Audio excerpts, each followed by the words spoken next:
Have you ever acted differently just because someone was watching? That is the essence of the Hawthorne Effect. This psychological phenomenon suggests that individuals modify their behavior when they know they are being observed.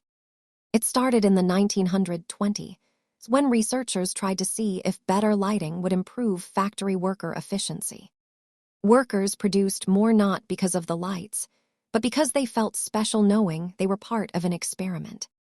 While the Hawthorne effect changes how we act, the placebo effect changes how we feel or recover, both driven by expectations.